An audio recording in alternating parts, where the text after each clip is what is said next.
Greetings, everyone. This is PJ Ferguson, Inner Peace Coach, author, and founder of the Peace on Earth movement. This is Inner Peace podcast number 6, and the topic is how to turn frustration into flow.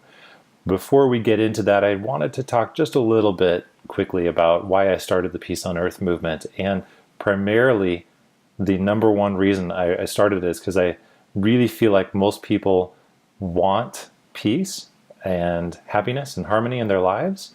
And I think I truly believe, if everybody knew just how many other people wanted that as well, that more of us would make more concerted efforts to create that peace that everybody really truly wants. And the second purpose was to give people the tools by which to create that peace, because world peace really doesn't happen until enough people have that inner peace for themselves, that they create that in their world and that those ripples go out into the rest of the world. And so things like the Inner Peace podcast, a book that I'm working on right now, the whole point of these is to help you create inner peace and to have the tools that you need in order to increase your peace and happiness and love, so that you can spread that and that those ripples will go out there into the world. So with that in mind, as we go out into the world, we encounter a lot of different situations and feelings that create frustration.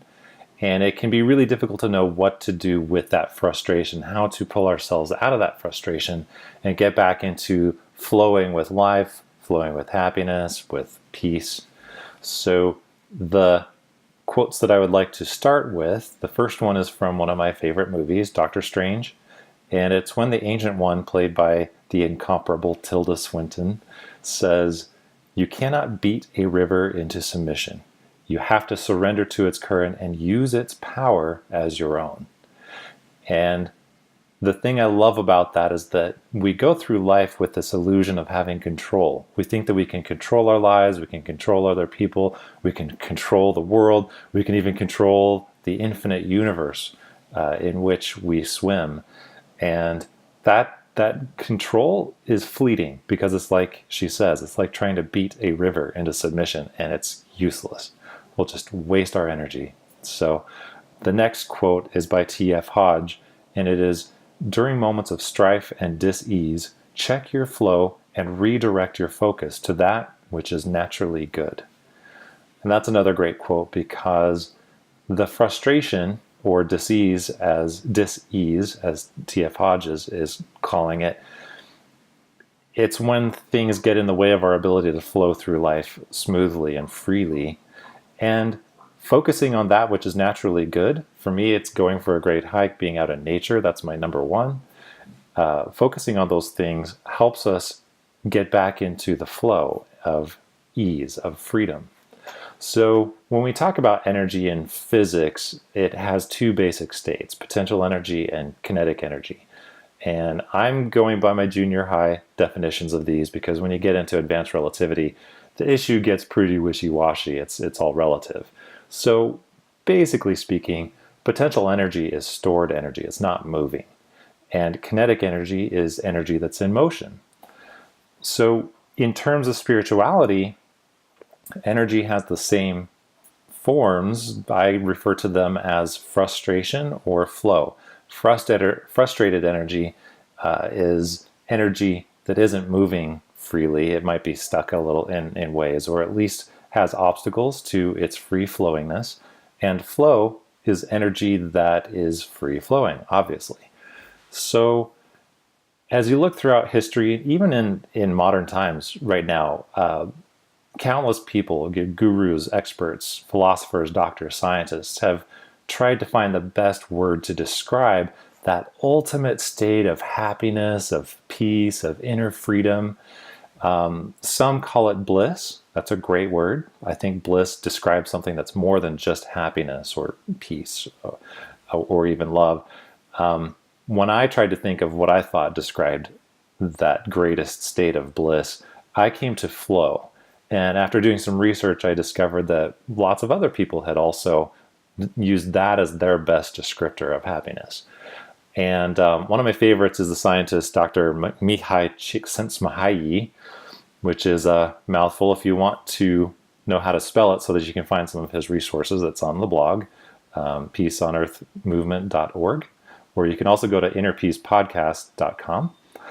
And he has done a lot of research and written some really awesome, fantastic books and done studies on happiness, or flow, as he also calls it. And so I highly recommend checking out his materials. If you want some really good books to read, his are awesome. So he also describes happiness as flow, that free-flowing energy, that place where time stops. We're not even aware of time because we're so fully absorbed in what we're doing and enjoying that state of beingness so completely that things like time and impermanence, we're not aware of them. And I think that that's what we tend to look for, is that state of being more often than not. So the problem is we get frustrated a lot. That frustration happens when we experience things like sadness, loneliness, anger, fear, confusion, and life throws plenty of obstacles our way, things that make it difficult to flow freely.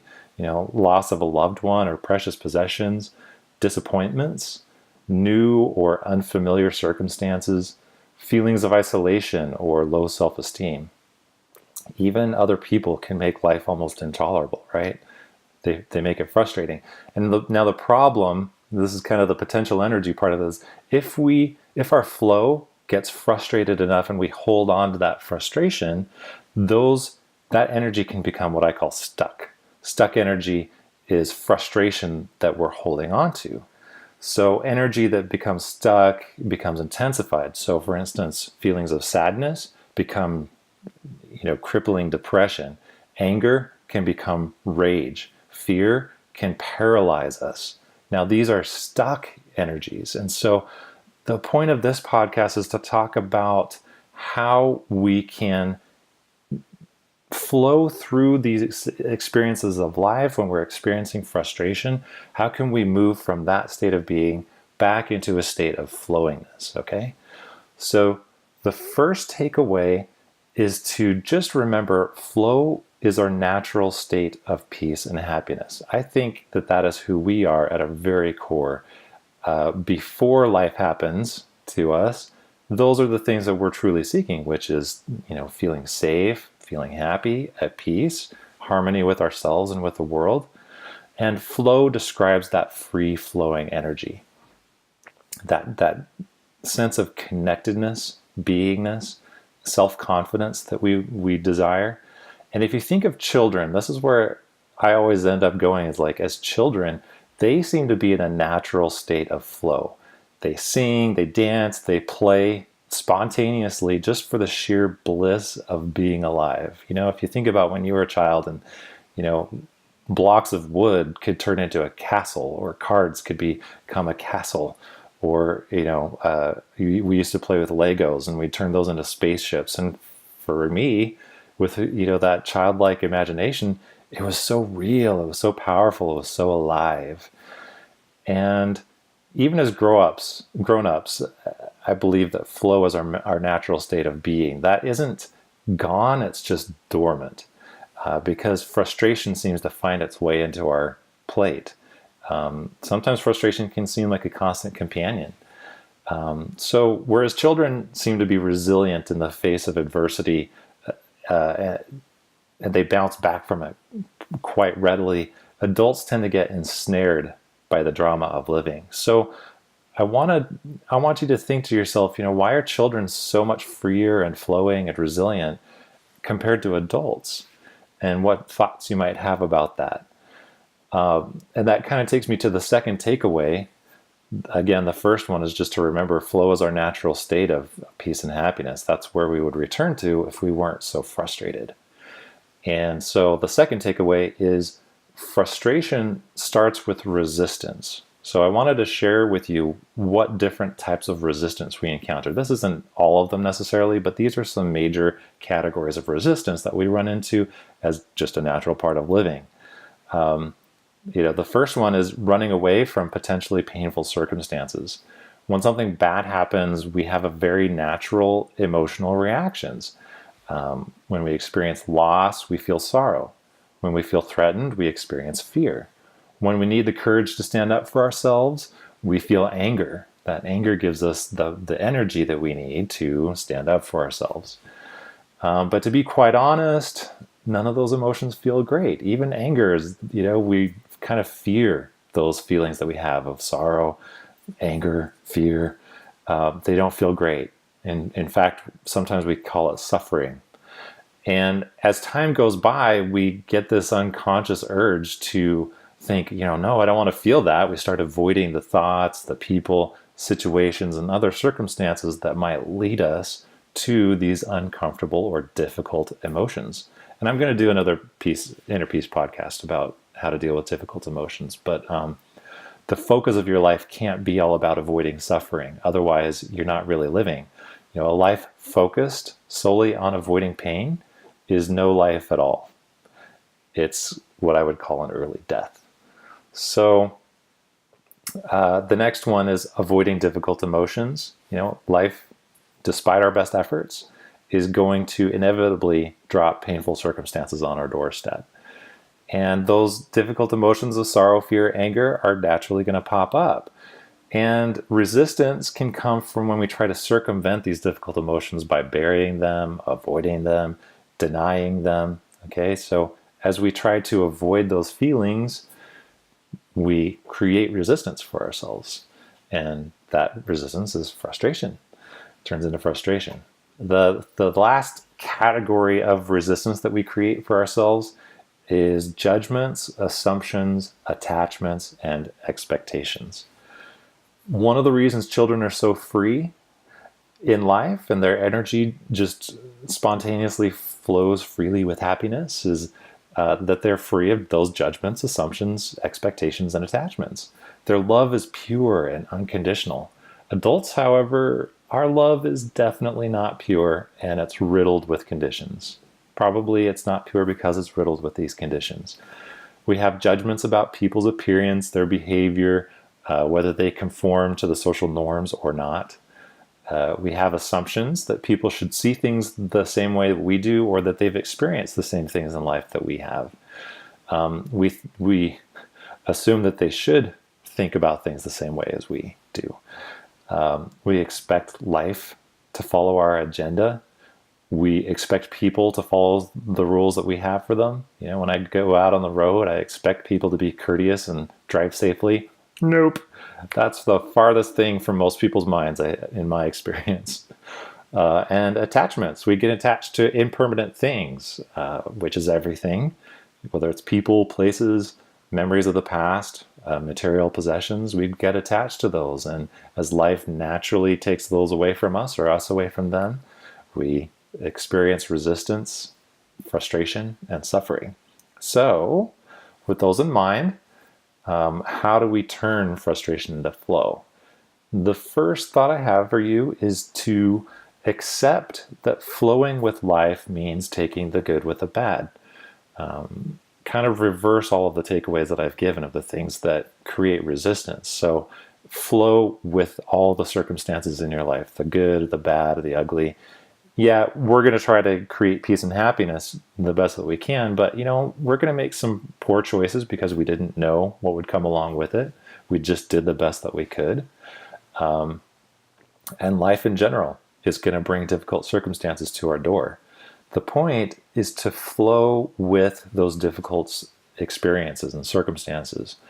When you flow with the good experiences, you're going to realize that they won't last. So that actually enables you to make the very most of them. You just be in them as fully as you can, rather than, gosh, this is gonna, and I remember doing this as a kid a lot, is, gosh, this is great, it's not gonna last. And so I actually robbed myself of those good experiences because I was focusing on how it was not gonna last.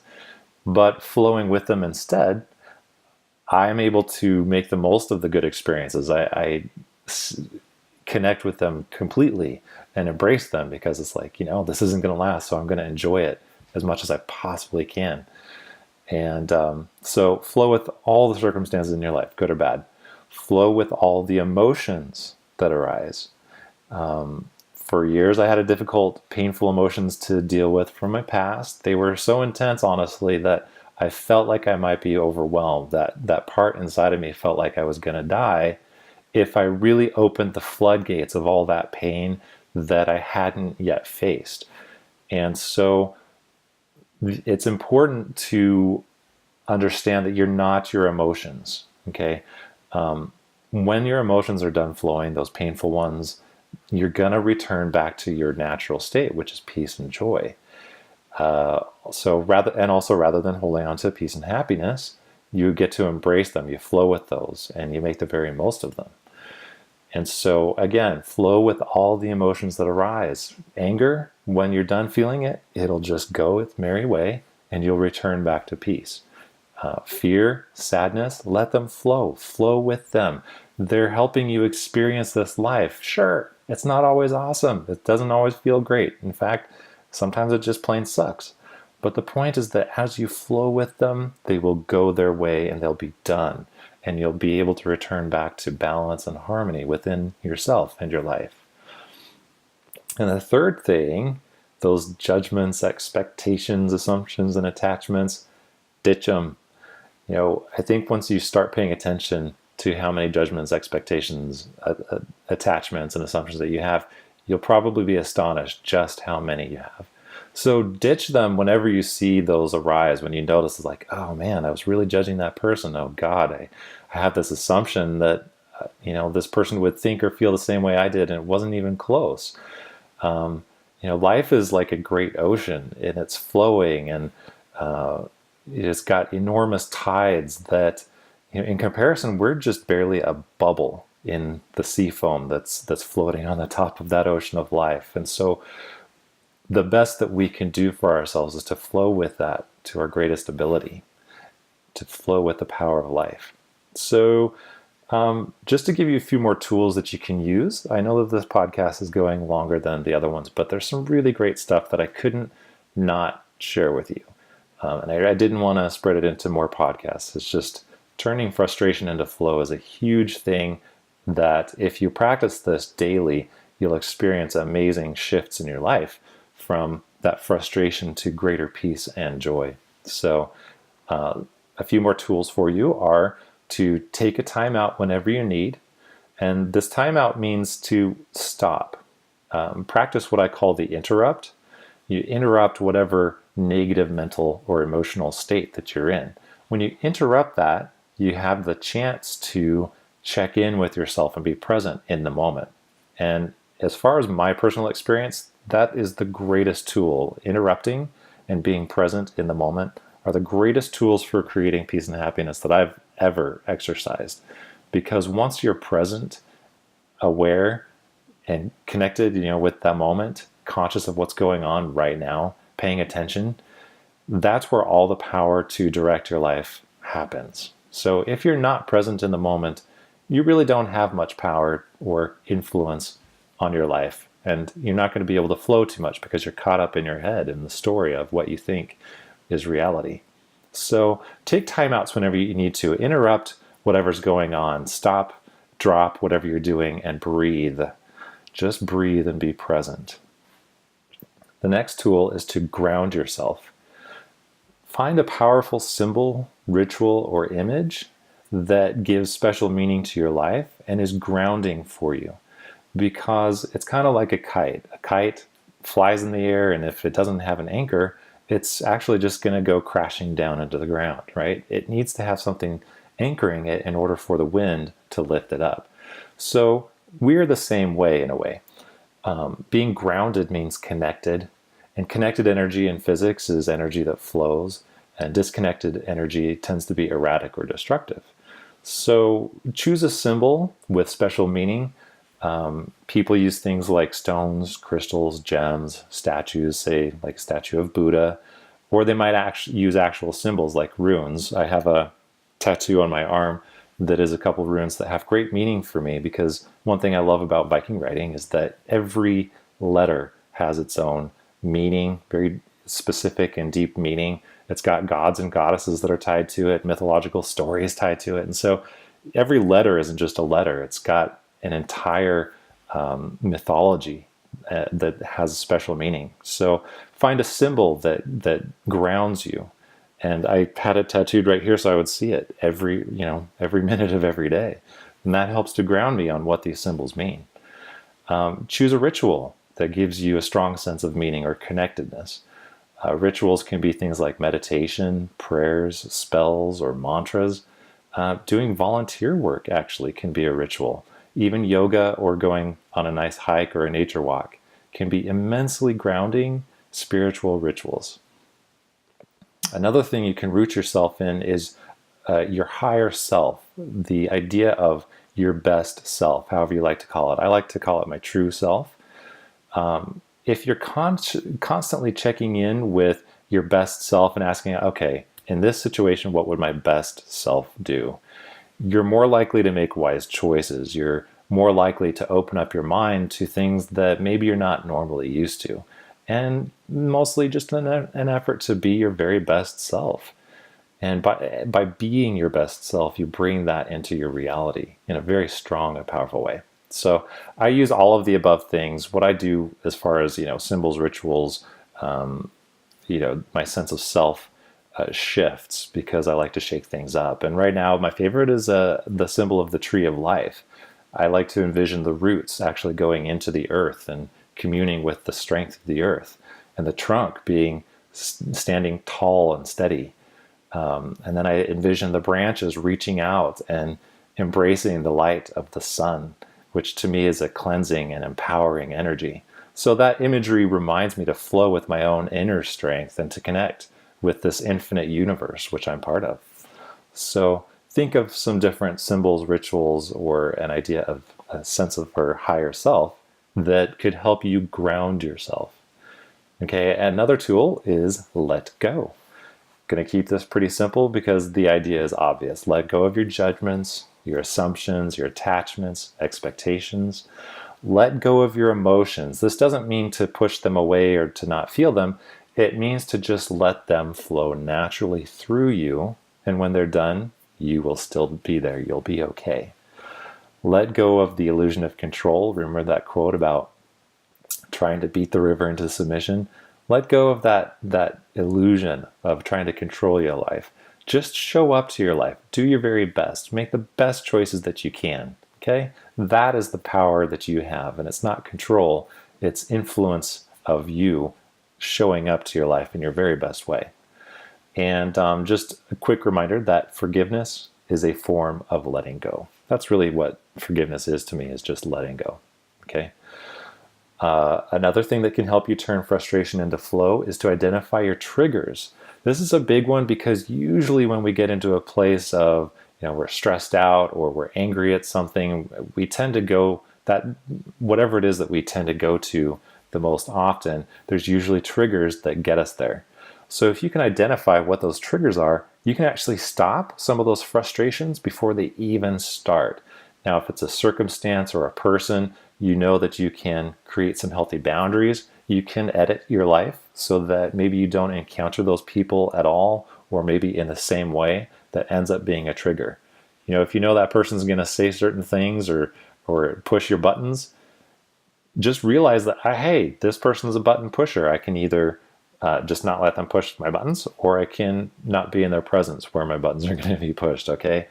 End that frustration before it begins by identifying your triggers. And the final tool is to embrace the adventure. I know I said to just let go, but the point of embracing everything as an adventure, whether it's good or bad, means that in order to embrace the moment, you have to let go of the previous one. So stop holding on to the past so that you can embrace the present fully.